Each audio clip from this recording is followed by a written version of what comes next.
Happy Spiritual Sunday. Welcome to the Kabbalah Center of Boca. So, yes, woohoo. All right, so for those of you who are new, we have our affirmation we say every Sunday morning. It's to help us remind ourselves and engrave, if you will, transform the old sort of false beliefs that we've had into some new strength and awakening of who we really are. So we say together, consciousness is everything. I raise my consciousness today to see the miracles and wonders of life. I commit myself to behave with greater love, compassion, and kindness towards all human beings. All right, change of thought, especially with what's going on. It's getting tougher, isn't it? You know, the Kabbalists, without going into all of it, the Kabbalists give us a timeline on, let's say, what I don't know what to call it, when our assignment is due, right? As we'll talk today, we came out of the endless world for one reason, and that's it. So if we all work together to achieve that, then it's all over. We can live in peace and harmony and joy and happiness and just have eternal bliss forever. Not bad, huh? The paradox is, if that's our goal, if that's what we're capable of, and that's what we've been promised, and that's a guarantee, why aren't we running faster to get there? I mean, really, nobody's in our way but who? Just we ourselves. We're our own worst enemy, as they used to say. Not quite. Third class of Kabbalah, we talk about where that voice, we have that nasty voice in our head that makes us doubt and fear and feel limited and things like that.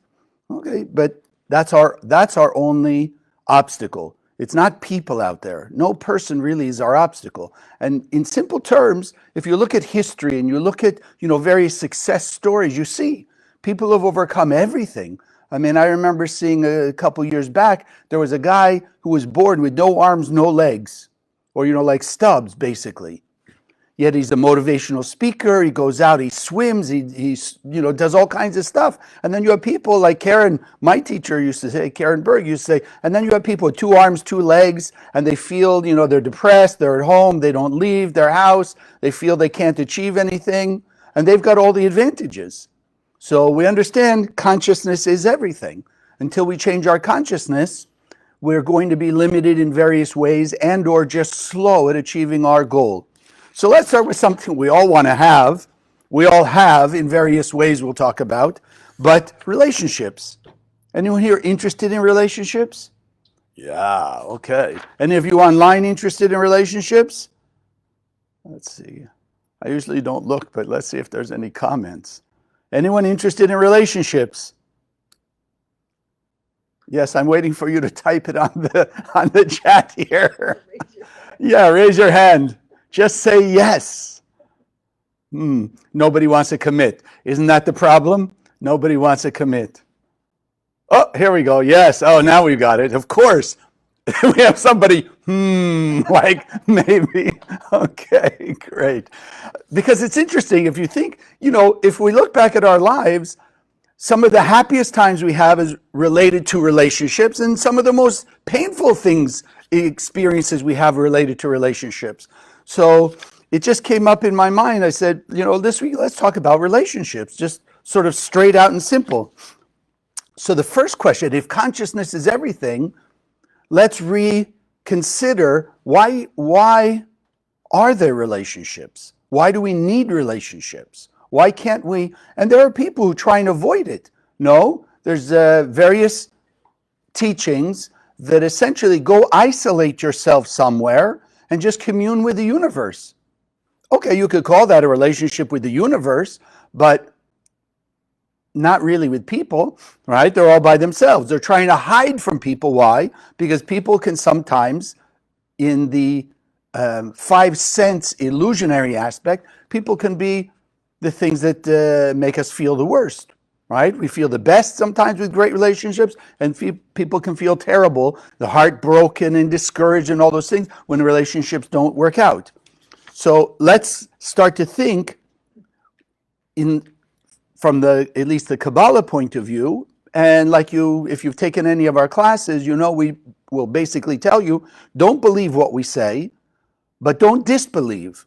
Be open-minded, listen, be willing to change your consciousness, your perception about yourself and about life, and then you can change your life. So at least be like a spiritual experimenter. Listen to what the wisdom of Kabbalah is teaching us. Make an effort to go apply it and see how it works for you. Because if you just say, oh yes, I just believe everything they say, most of the people then aren't going to apply it because they already believe it. Why should they apply it?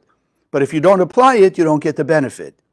If they just dismiss it, then they could be missing out on peace and harmony and all the good things in life. So let's start simple. We came out of the endless world, from the invisible spiritual world. We came into this world for only one reason. Our only job in this world is to imitate the Creator. And without giving you all of Kabbalah 1, which you can see online or you can go to one of the centers, basically that just means being loving, kind, compassionate, caring, forgiving, tolerant, all of what we would generally call the good behaviors, being that way 24/7. Now, that other nasty, parasitic add-on voice in your head is saying, oh my God, if you behave that way all the time, people are just going to walk all over you, take advantage of you, this and this. No, that's the paradox. If you're shining the light, which is what the essence of the Creator, as we can deal with it, is, if you're shining the light of the Creator 24/7, like in the physical world, if you're sitting in a sphere of light, how much darkness can enter in? None. But if you're only shining 50% light in a room, then there's 50% darkness. It's so simple, people don't grasp how powerful that is. Today, everything has to be complex. I was telling in Kabbalah 1, actually, we just started Kabbalah 1 this week, and I started just by thinking, by mentioning something simple. Turn on the light, darkness goes away. We hear it all the time here in Spiritual Sunday, in all the classes or whatever. Simple, right? Is it difficult? Can anybody on earth not grasp that concept? Turn on the light, whatever form the light is, darkness goes away. Is there anybody who can't grasp that? No, everybody gets it. Everybody's experienced it. But like I told them here, at least in America, especially now that the year end is up, to do your income taxes, how complicated it is. I don't know what it is anymore. 10,000 pages of documents and this to figure out how much you owe the government or they owe you. Not easy. So you need all kinds of experts, to decide how to do this and how to do that and how to do this, because it's not simple. Right? Not anymore. Even those, okay, never mind. Let's go there. The car. You look at a 64 Mustang, you could open the hood and you could actually see the ground through it. Today, you open up any hood, you can't see anything, and 90% of it's computerized. Talk about complexity. An auto mechanic now has to have a computer degree practically to fix your car. Everything seems to be getting more complex, which is why here, we keep emphasizing, no, light takes away darkness 100% of the time. 100. Not 99.99, 100. So we left the endless world just to shine our light 24/7. That's it. And have not only the protection from darkness, pain, suffering, and death, but also have bliss, peace, harmony, joy, prosperity, love. We're talking about relationships today. Have all the good blessings of the Creator. So how did it start? Well, it starts with, most of you know at least the simple biblical story. There was Adam and Eve. Like we often say here, if you read carefully, Genesis 1, there was one being, came out of the endless world, and then it was split. The famous story, the rib or whatever you want to call it, was taken from the one being and created now Adam and Eve. So there was one split into two. That is our first human, earthbound relationship. Why? Why couldn't we just stay one being? Because how do you share if there's no one to share with? How can you share love, kindness, compassion, forgiveness, tolerance if there's no one to share it with? So I know some of you going, I could share it with myself. We'll get to that. We'll get to that part. Okay? But that's the original, so to speak, relationship. Now here comes part of that original system, at least on a human level, not from the spiritual level. And again, for those of you who are newer, the Zohar, the Kabbalists teach us that the Bible is simply we believe those people existed, those things happened or whatever, but they're really showing us examples of the spiritual technology that we call Kabbalah. So what happens? The simple story says, yes, there was Adam and Eve. They're looking at the tree of life, the tree of knowledge. The snake comes along, or whatever you want to call it, and tempts them to eat. So Eve falls, she eats of the tree, she gives to Adam, he eats, and then God calls out, what did you do? And tell me you can't relate to this. This is the start of what's been going on for over 5,700 years, since Adam and Eve. God looks at Adam. Adam, why did you eat of the tree of knowledge? And Adam says, the woman you gave me, God, made me do it. Eve is the problem. God looks at Eve. Eve, why did you do it? Says, well, God, the snake that you must have put here in this garden, that's the one who did it to me. The snake made me eat it. Looks at the snake. The snake doesn't blame anyone, but God just says, okay, you'll be cursed, you'll crawl on the ground forever. Okay, that's it, but it's the blame game. Something and someone outside of you is at fault for anything that doesn't go well in your life. That's the start. Now, can you not, if you look back just this week, did you ever say anything like that? Did you think like that? It was somebody else's fault. It was something outside of me that caused me hurt, pain, discomfort, or whatever, right? So here, along the way, let me remind you, blame, fear, victimization, guilt, shame, ego, greed, jealousy, judgment, they're all aspects of desire to receive for oneself alone. Give me. Remember, we came here just to share our light. Share 24/7. But all of what we call the reactive behavior is give me, take. So look at a relationship. I'll take from a relationship. The other person wants to take from a relationship. It's not going to work. We'll get there also. But something I wanted to make you aware of, or more consciously aware of. Most of us think relationships, say, oh, Chaim's going to talk about relationships today. We usually think of a personal romantic relationship. But I'd like to point out that there are more relationships than that. So here's just a few of them. Friendship. Do you have a friend? Maybe some people don't. Okay, that's something else. Friendship is a relationship. It may not be romantic in that way, but it's still a relationship. So it can go two ways, proactive, reactive. So what's one form of the outside? You know what, I have this great party. I want you to come to my party so, you can be here and sort of set the environment or whatever, and then I'll come to yours. So you make it like a business deal. You come to my party, I'll come to your party. Because if you come to my party, that's somehow going to make me feel good. So I'm looking to receive, even though I'm inviting you to a party, but the real intent is I want you to come to my party. And as payment of that, so when you need me, I'll go to your party. Not that I'll really want to, but I'll go if you need me. You understand the idea? And we have those things. Okay, I'll give you a birthday present. I have to give them a birthday present because if not, they won't like me, or they won't come to my party, or they won't give me a birthday present. So if you start to look, even friendships can be desire to receive oneself alone, want to receive, or it could be to share. What about the boss-employee? That's also a relationship, right? How do you define boss-employee? By the relationship. The boss is the boss or the owner, and the employee is the one they hire to do the job. So there's a relationship there also. So what could be part of the reactive outside of me? So a friend calls you up and says, why don't you come to this event, that thing? He says, oh, my boss is making me work that day. I can't come, right? So again, it's someone or something outside of you that's making you uncomfortable. Why? Desire to receive oneself alone.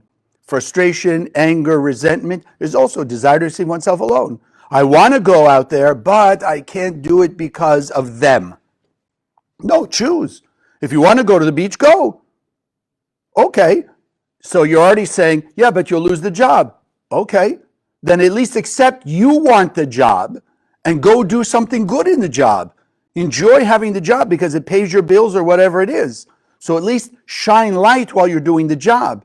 Don't do the job resentfully. And then on top of it, add, well, you can't go to the beach with your friends because you're working that day.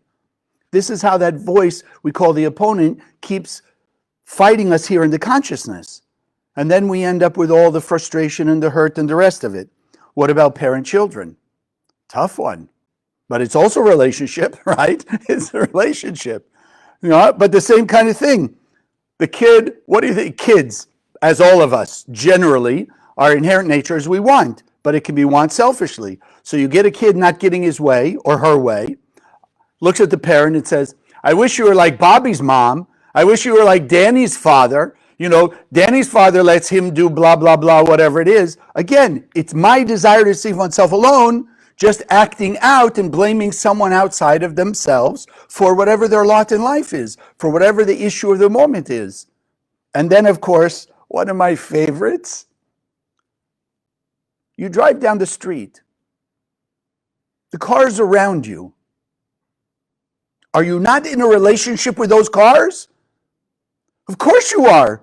They're driving in front of you, around you. There's a relating ship between you and them. They're in front of you, you're behind them. And so how does that go? I know, I can already hear you. Yes, okay, Chaim, I get it. When I get upset, they're not driving how I want them. I want for myself alone them to drive a certain way, so I'll be happy, I'll get where I want, I won't be frustrated, I won't feel stressed out, and then they don't. So then again, blame them, scream at them in my own car. Like they can't hear me anyway, but I'm screaming at them like they can hear me. No, just venting my own frustration. Right? My own anger, my own resentment, my own stress. So again, relationships are all the various aspects. And then, yes, of course, there's the romantic relationships. But it's the same way. It's the same way. Desire to see oneself alone or not. It's all about wanting, not sharing. So I'll give you a moment. Let me put some questions in your mind. Think back on your past relationships. And you could say anyone you want, but even think about your romantic because they tend to be a little more intense. What was the first thing that attracted you? Now, be honest with yourself because if you're not going to gain anything. What was the first thing that attracted you to that person?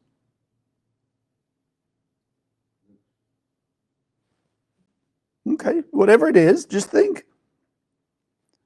What initially kept you in the relationship, whether it was a day, a week, a month, a year, or a few years. But initially, in the beginning, what kept you in the relationship? Like what was going on?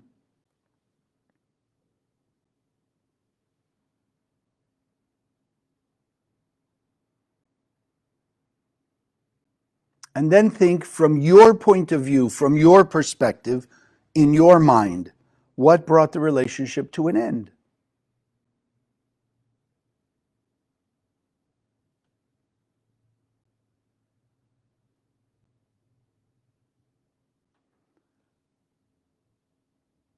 Most people, I would gather, my experience has been, the answer to those questions as you now look back on them, with your Kabbalah glasses, as I call it, the perception, the perspective that we teach here in the center, if you look back, the answers are all desire to see oneself alone. Oh, I liked the way they looked, right? I liked what possibly I could get from them. What kept me there, right? Okay, I was getting what I wanted. Sure, I was giving them what they wanted, but I was getting what I wanted. Kept them there. And then, generally, what happened at the end? Either they left, so you didn't get what you want, or they weren't giving you what you want, so you left. Somehow, some way. So if you look back on most of those relationships, most of those times, it was all about receiving. And I'm not saying in a overtly manipulative, conniving way, but even just, yeah, of course, I want love, I want attraction, I want, companionship, I want friendship like this. It's still I want. But we came out of the endless world not to want that way, but to share.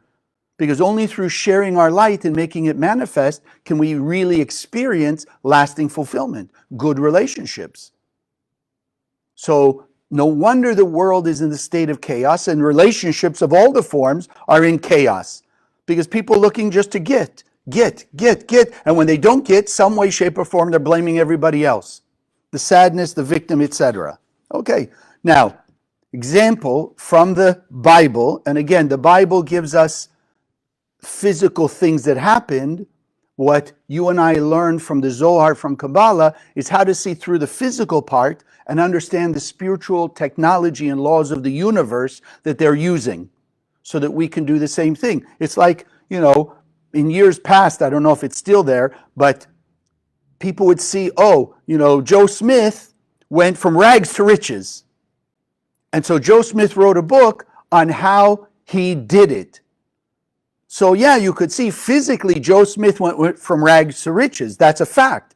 But that's not really what we want. We want the book on what were the steps that he took so that we can copy it. So in the same way, we're reading the ultimate manual of human life called the 5 Books of Moses to see what was successful in this and this. But then where's the book? Where's the writing? Where's the explanation of what technology they used? That's what the Zohar is. That's what Kabbalah is. It's the technology of the soul.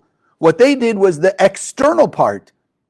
What the Zohar teaches is here's the laws that they made use of to achieve what they achieved. But the spiritual laws come first, then you apply them. So the story that is Rebecca, Isaac and Rebecca. Okay, and just the simple thing that Karen Berg always emphasized when she taught about relationships, because it's, as we'll talk about it, it says Isaac saw Rebecca, he married her, and then he loved her. Now, you can already hear the voice in your head going, my God, old stuff. Maybe it was arranged marriage, this and this. How come he didn't love her first, right? Because today, what do you see? You see the person, you're attracted to the person, you date them, you have sex, you have relationship, this and this, fall in love, and then you decide to have a committed or married relationship. It's not the same. So, in simple terms, what does it mean he saw her? He saw that there was a spiritual match. He didn't see her physicality. He didn't look at, kind of what business she's in or whatever.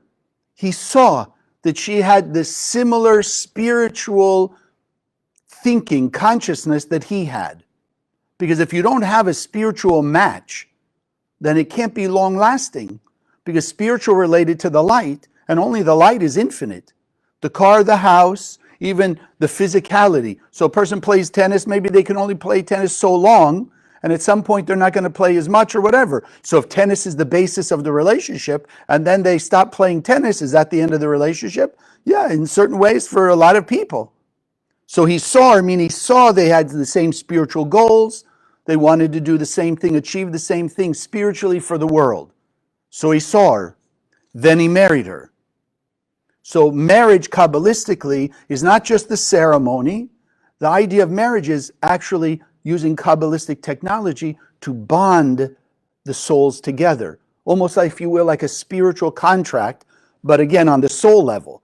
So if you think in other ways, 2 people are going to start a business together. So they have a contract, right? They saw that they wanted to do the same business. In simple terms, the same goal, make money doing XYZ, whatever the business is, selling widgets. So then they write a contract. Right? You do this, I do this is what you get, this is what I get. In other words, they bond themselves together through that contract. Then it says, and then he loved her, because Kabbalistically, love is not just that feeling that comes and goes. He fell in love, then he fell out of love. He fell in love, fell out of love. No, that's illusion. Love is unity, is true unity and bonding. So as we bond the souls together, or even in the business aspect example, they bond themselves together through the contract. Now they can work together in a truly unified way because it's contractual. That's in essence love, unity. When it's a relationship, you bond the souls together. Now they can work exponentially because Kabbalistically on a spiritual level, 1 and 1 could be 10, 20, 100, 1,000, depending on the 2 people. It's exponential. What I can do by myself is a certain amount. What I can do bound together in a marriage type relationship is exponential. And I'm thinking as I'm saying it, even the whole point of the center, why did Karen Berg, when she married the Rav, and the Rav had the lineage of Kabbalistic wisdom, and she was the manifester, the vessel as we call it, she's the one who said, let's start Kabbalah centers. So that even in that way, students of the Kabbalah Center are in a relationship. But it's a spiritual relationship. It's the same goal. They've related or felt connection to this Kabbalah Center, the teachings of the center, the wisdom of the center, the tools of the center, and the goal of the center. The end of all pain, suffering, and death. That's our ultimate goal. Get rid of the angel of death. Everybody's unified, peace, harmony, eternal bliss. That's it. So that's a bonded relationship also. And the more that there's people bonding, the more exponential things we do. Again, 1 and 1 could be 1,000. The Bible, I forget where it says actually, but it says when a person connected to the light of the Creator, then it's talking in this way, 2 warriors will chase away hundreds of enemies. 100 warriors can chase away 10,000s of enemies, meaning it's exponential. It's exponential. So that's the point. So we've got to remember, we came here what? To share our light. And so we have to have a relationship that's beyond the 1%. Because a relationship based on the 1%, which is the physical material, it's going to be just a business deal. Like we said, the business deal. You have those 2 partners, they sign a contract, which is good. And I've always encouraged people, because we know our 5 senses are not perfect.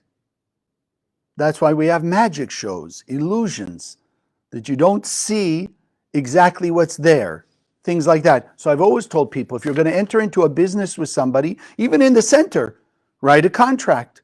Write out everything that you can think of, what you're responsible for, what they're responsible for, what you get, what they get, all the details. Because even with the best intention, every person, through the illusion of the 5 senses, somewhere down the line is going to forget something that was said, especially, let's say the business is going on 5 years. Can you remember everything that was said in the beginning of that commitment to be in business together? No. So along the way, after 5 years, one looks and says, well, no, didn't you say you were going to do this? So no, I said I was going to do that.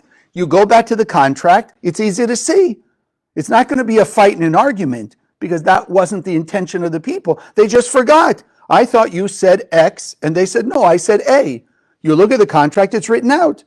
Now it's clear again. So I've always encouraged them, write that contract.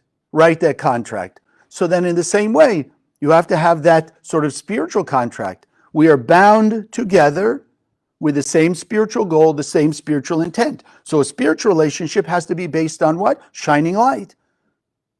Unifying. I mean, whatever. Take a sports team. Baseball, basketball, European football, American football. You have a team. What is a team? Even in doubles tennis, it's a team. Means you got to work together. You've united with one goal. Beat the other side by working together. Each one doing their job, whatever. But you're getting the idea. But that relationship based on the physical material, what I can get, always reminded me of when I first learned poker. And you have to ante into the pot. Right? So people come together. You're attracted, like we said before, you're attracted. Okay, I want to get from them, and again, not in the real dense, physical, manipulative way. I just want to get love, companionship, whatever it is. So you ante into the pot. I'll take them out. I'll do this.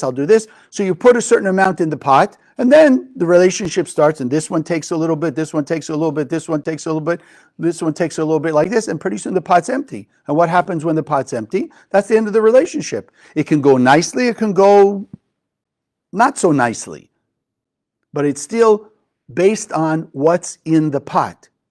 Whereas a spiritual relationship is everything is about sharing.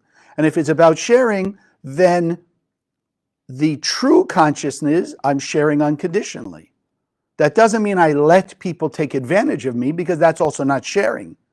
If you think of spoiling, a parent who's spoiled by a parent, yeah, that would be nice. A kid who's spoiled by their parents, a parent just giving them everything. The kid wants whatever, here, take it. I love you so much, just take.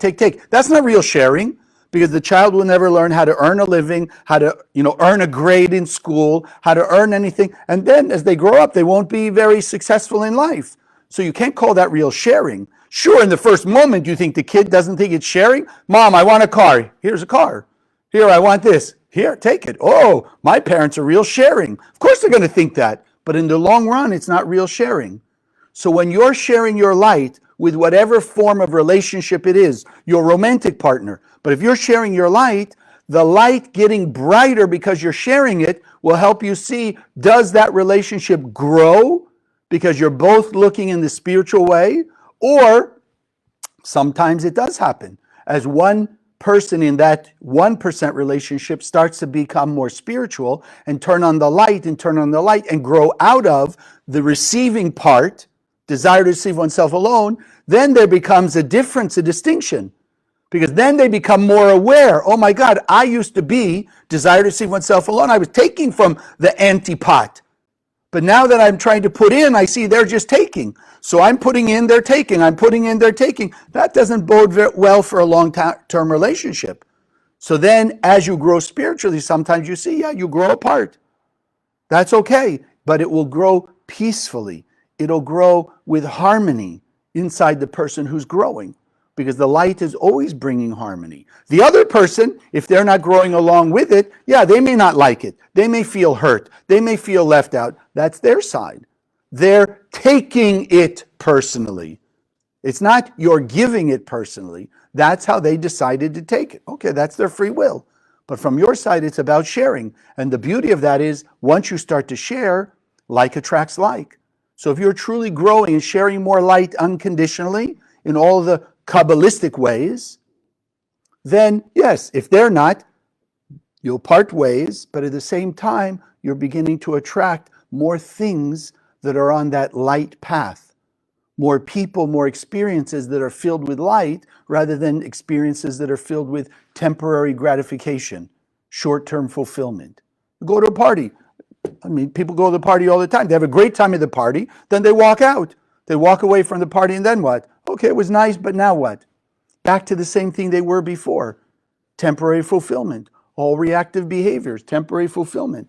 That's it. Okay.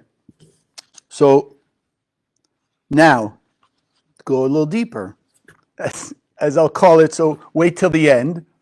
The second most important relationship we have with ourself. With ourself. Because think about it, and I've seen it's become very clearer to me, because in the last few weeks I've had these kinds of conversations with people. Can you look in the mirror and look in your own eyes and tell yourself you love yourself? A lot of people can't. A lot of people can't. They look in the mirror and they say, oh, you stupid, you did this, and you're idiot, you did that, and how'd you let that happen? Basically beating themselves up.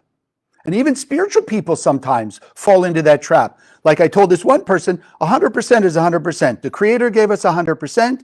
We're not done with our spiritual growth and evolution till we've achieved 100%. And if we keep moving forward, you will get there. Don't let the opponent in your head tell you you're not going to get there. You will get there. But even spiritual people, as they grow and they're doing. So I had a conversation with somebody recently who's been around and does a lot, follows the spiritual technology, follows the Kabbalistic wisdom and teachings and tools like this. And then they're telling me in a conversation, why, Chaim, like you could hear it in the voice, why? Why is this problem happening over and over and over again? And then they said the key line which clicked for me. What are they doing wrong? That's what they were asking themselves. What am I doing wrong? And so I very strongly, because we have a good relationship, I said, wait, let me ask you, do you tithe to the center? Yes, and they do. Every paycheck, whatever it is, 10% goes to the center. I said, is that good or bad? Oh, of course it's good. I said, are you scanning the Zohar every day? Yes, good or bad. So we went through a few things like that. I said, so what do you mean you're doing wrong?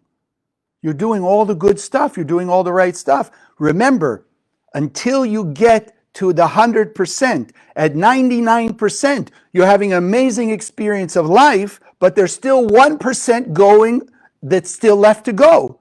That's not what you're doing wrong. You're doing the good stuff to get from 20 to 30 to 40 to 50 to 99%, but there's still that one piece left. Or if you're at 80%, there's still 20 to go. But if you're progressing, you're not doing anything wrong. But as the light gets brighter, it'll clarify the 10, 20, 30% that's left to go. But don't think you're not progressing. Don't think you've done something wrong. And that was shocking to this person because, they're thinking, okay, they must be doing something wrong if the same problem happened over and over, cause and effect, all of that. No, it means they had all those blockages and that misbehavior, but they've been transforming more and more of it from receiving to sharing on the way. So went from whatever, 20 to 30 to 40 to 50 to 60, etc., just has more to go.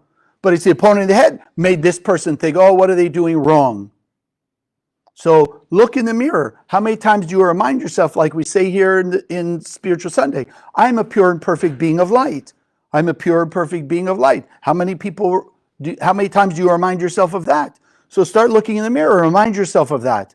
I am a pure and perfect being of light. I'm not saying ignore the stuff that you still have to do. No, but at least pat yourself on the back for your improvement. Like I was telling this student, create greater value in your mind. Acknowledge more. Yes, you didn't tithe when you came to the center, now you're tithing. You weren't scanning the Zohar, now you're scanning the Zohar. You're giving people Zohar. So you're seeing your progress. Pat yourself on the back, look in the mirror and say, I love you, you're doing so good. You did this and this and this and this. And what more can we do? That's very different than what I'm doing wrong. Beating oneself up in the mirror is eventually going to be discouraging. But if you keep sort of cheering yourself on, even you're not there yet, you can keep going because you're excited and enthusiastic about it. So that's the second most. Now you're waiting, what's the first most? No, it's not the other person. The first most important and fundamental relationship is between us and the Creator, us and the light of the Creator. That's primary. Breathing. What's more primary in a physical level than breathing? Right? You could say, yes, who I am and what I do, I have this talent, that talent, whatever it is. But if a person's not breathing, then all bets off. They're not going to be able to use their talents, abilities, etc. So on a spiritual level, our connection to the light force, which is the only force in the universe and the thing that maintains us and everything in the universe, that's the primary. That's the first and most important and valuable relationship. And I just want to throw out there to you where people get blocked. Because one, the more connected to the light we are, the more power we have.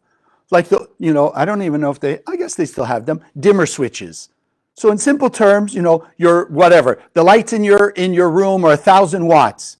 But as it's off, obviously it's shining 0. So you turn the dimmer switch a little bit, now you're shining 5, and then 10, meaning there's more power of the electricity channeling through to empower the light bulb to shine 10 watts, 100 watts, up to its full 1,000. So the more connection we have to the light of the Creator, the more of our talents, abilities, capability of sharing will be revealed the faster we get to 100%, which means peace, harmony, joy, all the good things. So I want to put out there respectfully, but I would, in my experience, I would say the vast 99% of the world have some form of blockage, resentment, guilt, shame related to, quote, God or the Creator. And I may have shared it before, but maybe a good reminder, and or it's a personal story. When I was 12 years old, my grandmother died, my favorite grandmother. I was at her house very often, just loved her tremendously. So she dies. So I grew up a Reformed Jew. So the rabbi comes over. It was my mother's stepmother, actually, but the only grandmother I knew from my mom. Okay, so the rabbi's there. I'm sitting in the living room, and they're having a conversation. And I look at the rabbi, 12 years old, and I say, Rabbi, did my grandmother go to heaven?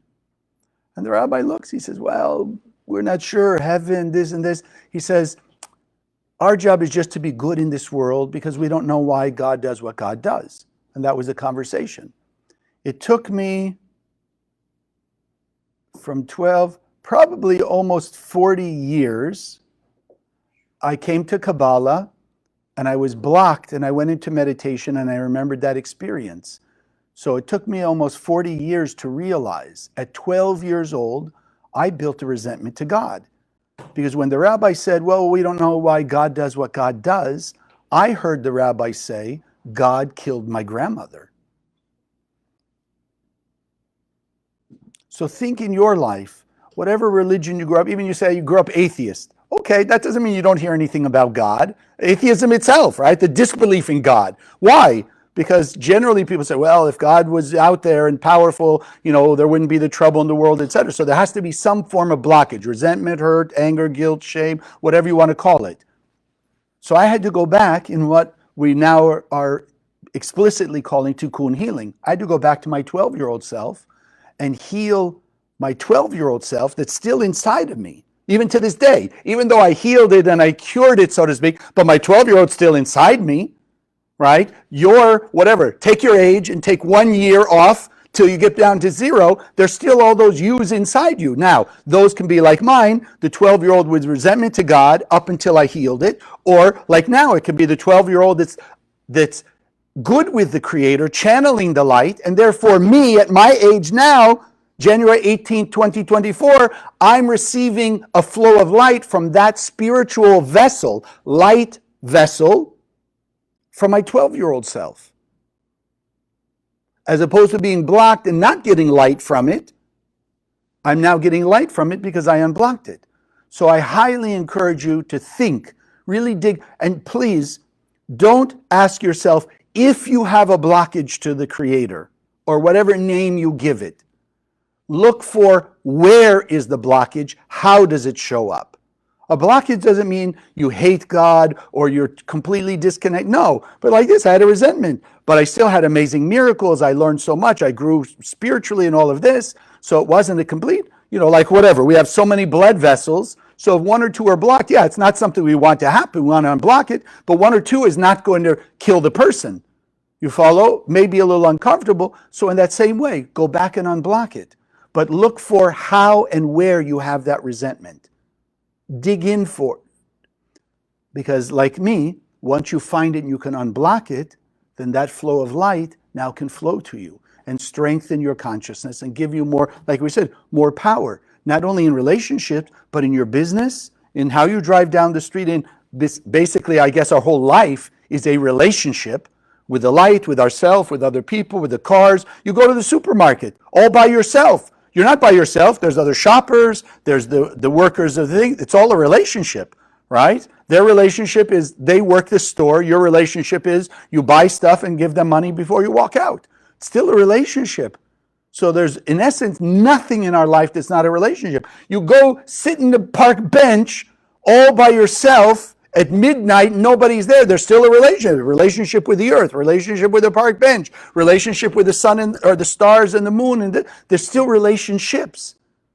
What we're talking about today is how to increase the blessing you get from those relationships.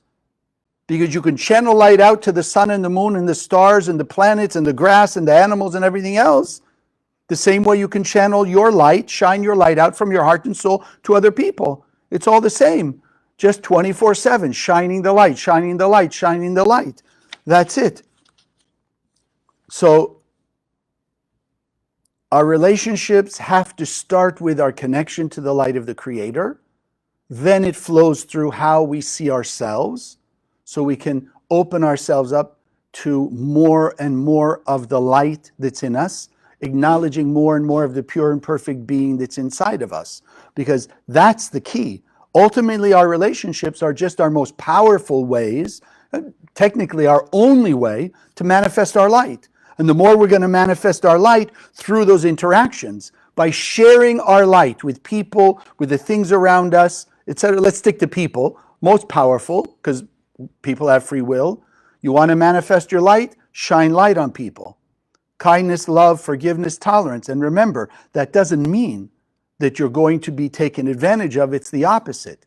Because you're manifesting light, and light, brighter light, keeps away and transforms more and more of the darkness. So I got this lesson from Michael Berg. I've heard it for the last few years, but I finally realized what he's doing because of one of the classes I learned, talking about blessing. Right? If you want your friend, you know somebody who's sick, and you want to bless them with health. So the Kabbalists give this structure basically, and I don't want to give you the whole class he gave, but first you say it. You bless Joe Smith with health. Then you make your spiritual connection, let's say. You scan the Zohar, because you know that's awakening the most powerful healing energy inside you. And then you apply that energy on Joe Smith and through Joe Smith to everybody on earth. So I bless us all that we'll have amazing relationships sourced beyond the 1%. Sourced beyond just the sort of physical business one, I give you, you give me, I give you. But that our relationships will be based on the light itself. Because as we'll channel the light, our relationships will get better. In all forms they will. We'll feel better about ourselves. We'll feel better in life. We will have greater peace and harmony and love and joy and health and prosperity and clarity and guidance to take away the stress and the confusion and the chaos of this world. And that's ultimately what heaven on earth, the Garden of Eden, is made of. God bless. Thank you. So, to remind you, those of you who are new or newer, and I just got an update, so I will share with you. Let me just do this here 1 second, because we're going to do, as most of you know, okay, our blessing on the offering.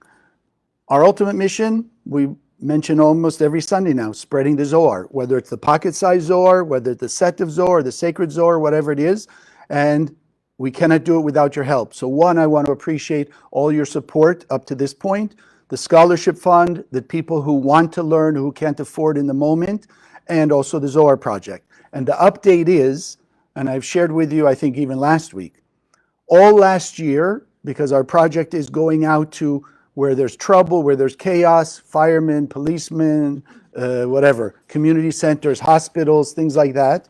We go out and we give them as donation, as a gift from you, the students of the center. So all last year we gave away 100,000. Already since October 7th, unfortunately because of the chaos that woke people up in another level, that was another addition besides the last number of years of chaos and confusion that's been going on. So as of now, in whatever it is, about 2.5 months, we have given away over 400,000. Mostly pocket Zohars, sacred Zohars, and the set of Zohar with your support. And we believe, and we're seeing it, and those of you who've been around a while, you know the miracles that come from it, because it just shines the light.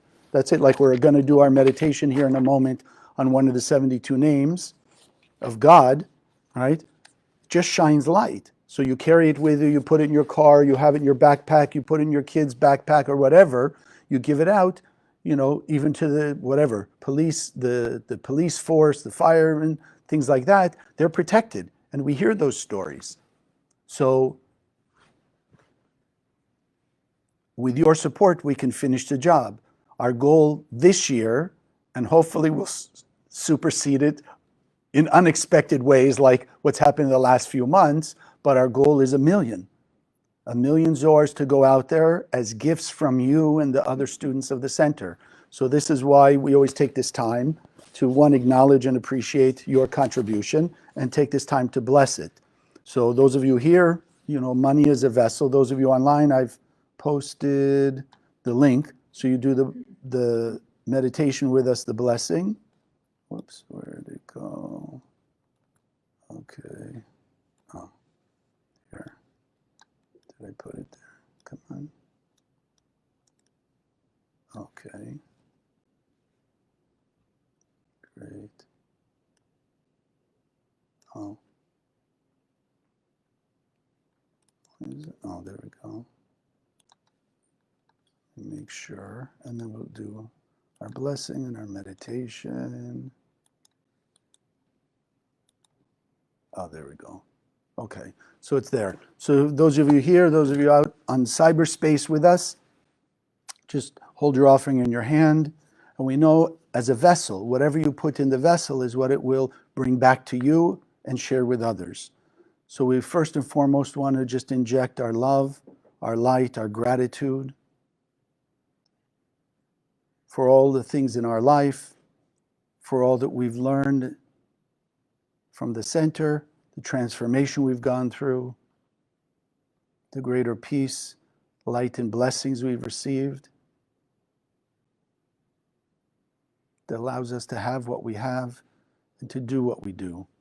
And so we want to inject it with love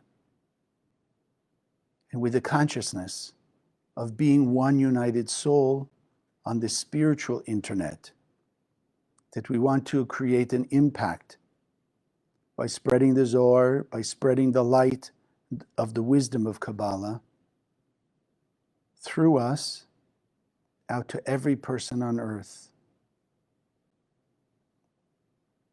Wake up their soul, activate the pure and perfect light being inside them,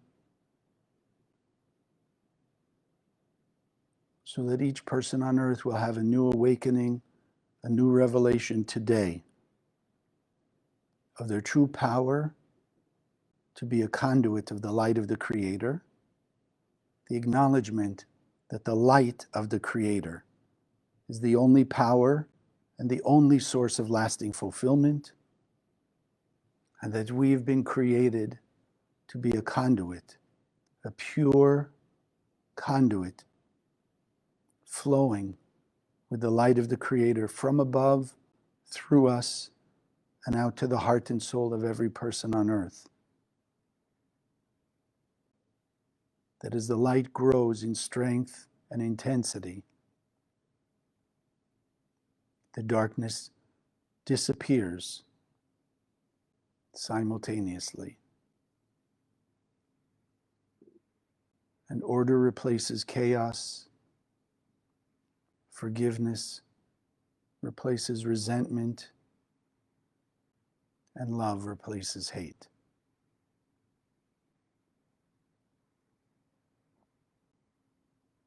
We send this out knowing with absolute certainty that through the law of cause and effect, we send it out into the universe. It will make its circuit around the universe in its right time and its right place for our highest good. And then those blessings that we send out to all people on earth will come back to us and bless us many times over. And together we say, Amen. So now,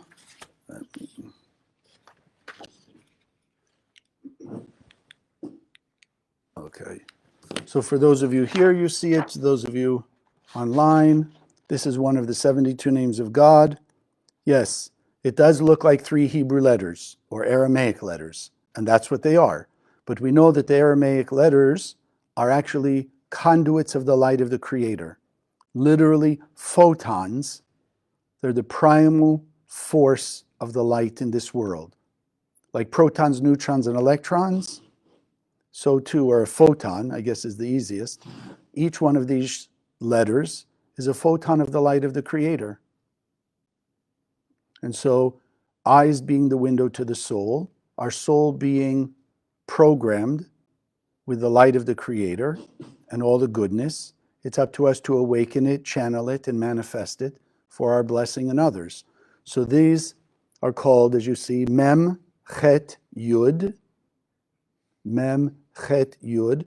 And this combination of light forces creates the consciousness. It pushes, if you will, the function button within us of, called in various ways, but seeing the good and revealing the good inside of us.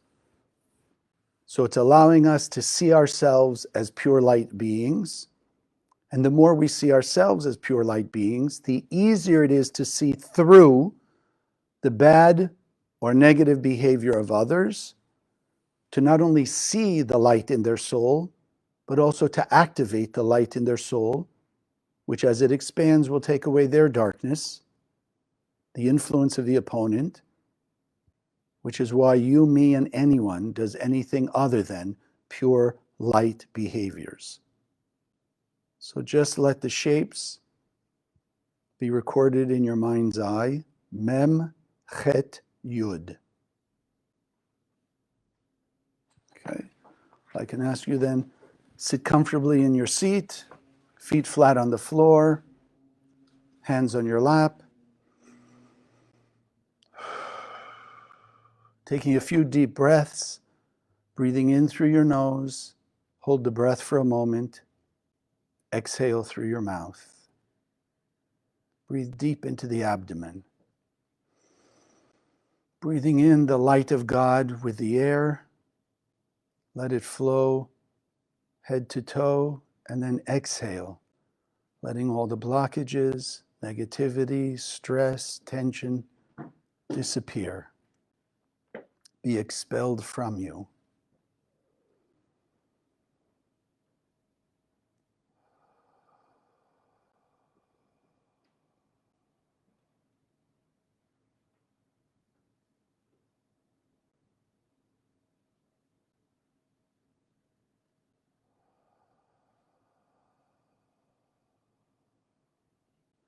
Allowing yourself to relax. Feel the warmth of the infinite light of the Creator that we are immersed in.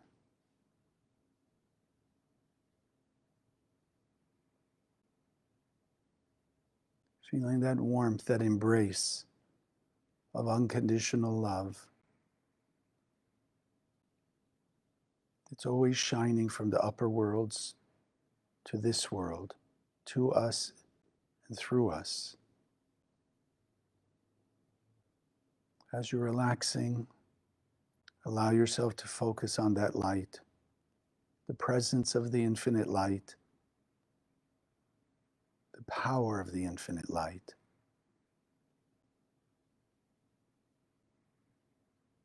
And the warmth and the love of that light of the Creator.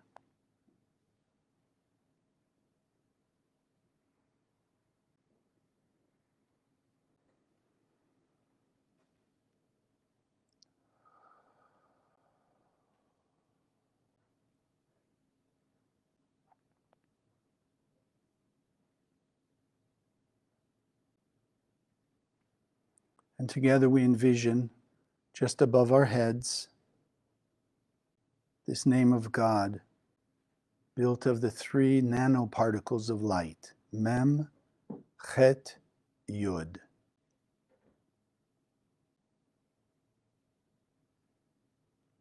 See them shining, emanating this pure white light of the Creator. Feel the vibration from them of love, of the ability, the power, the consciousness of seeing the good inside you, seeing your true self, the piece of the Creator that was implanted in you. Mem, Chet, Yud. And slowly let these forces of light enter through the top of your head, shining this light, activating the pure light in every cell of your being as it flows from head to toe.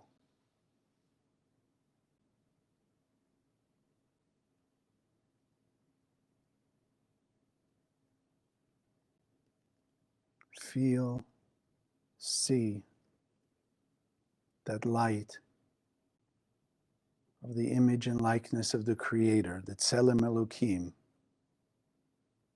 light up.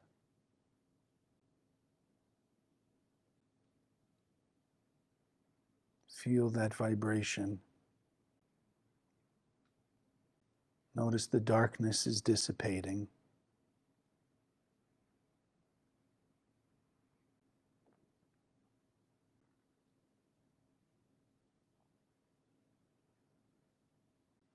The light in every cell of your body lit up. Mem, Chet, Yud.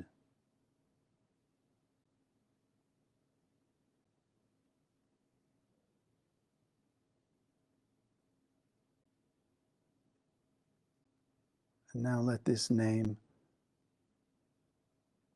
find its way to your heart. Mem, Chet, Yud, settling in your heart.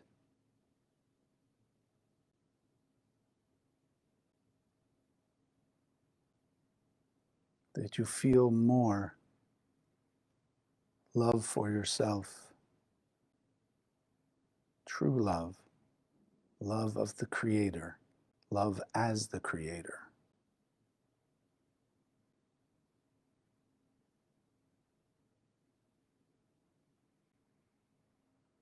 Let your soul show you and remind you how you've grown spiritually, evolved, become more kind, more compassionate, more generous, grateful, forgiving, tolerant.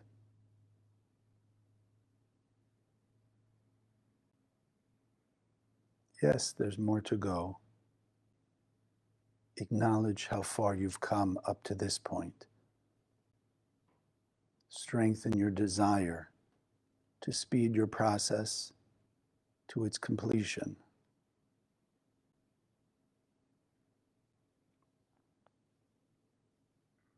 Ask your soul, the voice of the Creator inside you, for true guidance in this process,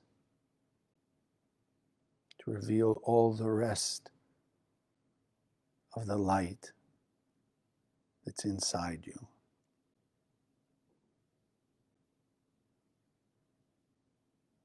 And now from your heart, we each radiate a beam of light of the Mem, Chet, Yud, out to the heart and soul of all our family and friends,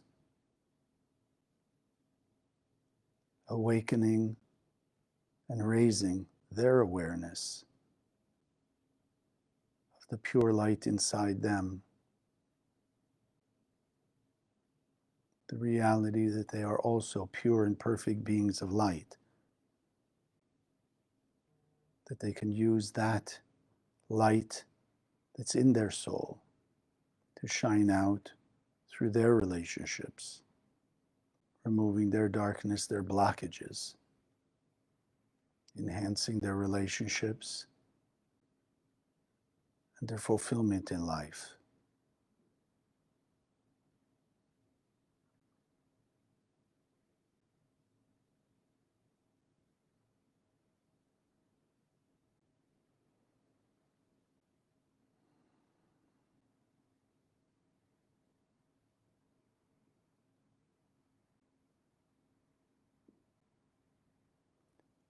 And then we continue through them, through their heart and soul, out to every person on earth, reaching their heart and soul, so that every person on earth is having this awakening as we are.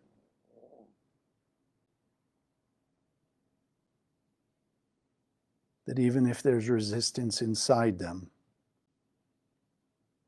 the darkness trying to hold on, as we in unity, shining light, Mem, Chet, Yud, to their heart and soul, the light is, as it always does, overcomes their darkness, awakening the voice of their soul, raising the intensity of that voice, reminding them they are pure beings of the light of the Creator. They begin to see the good in them, the light in them more clearly, and feel the true love of the Creator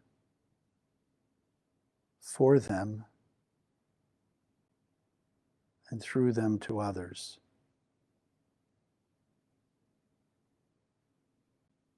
And this clarity that all of us are beings of light, all interconnected, all truly as one soul and one body of humanity.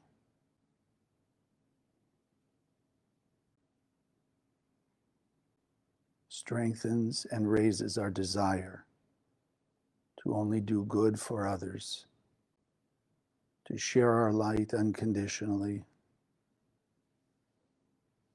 removing the darkness and the space, the distance between human beings.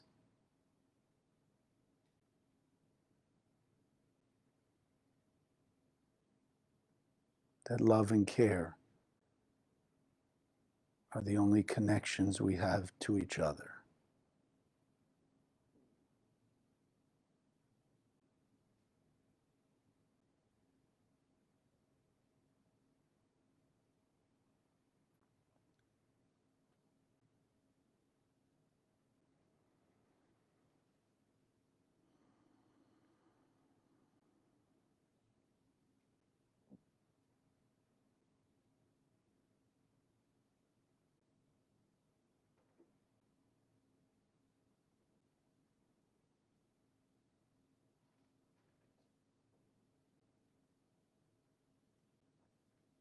Record this feeling, these thoughts, this energy, these vibrations in your heart and soul, in your mind, in your mind's eye, that it stays with you from this moment forward and can only grow stronger.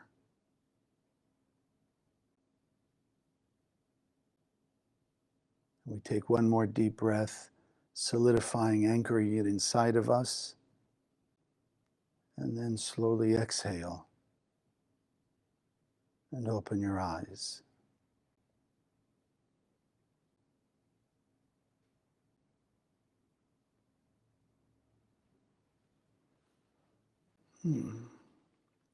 Those of you online, thank you for joining us. Those of you who are here, thank you for being with us. We wish you an amazing, amazing day, evening, week, until we meet again next week. So have a good week. Share this video. Well, if you have any personal questions, please Facebook me directly. We can set up a meeting if you'd like, or some general questions I can answer on Facebook for other people also. Have a great day. Lots of light, love, and blessings, and see you next week. Thank you for joining us. If you liked what you saw, subscribe to this channel that you'll be notified when we post new videos. Share the video with your friends, they can also benefit.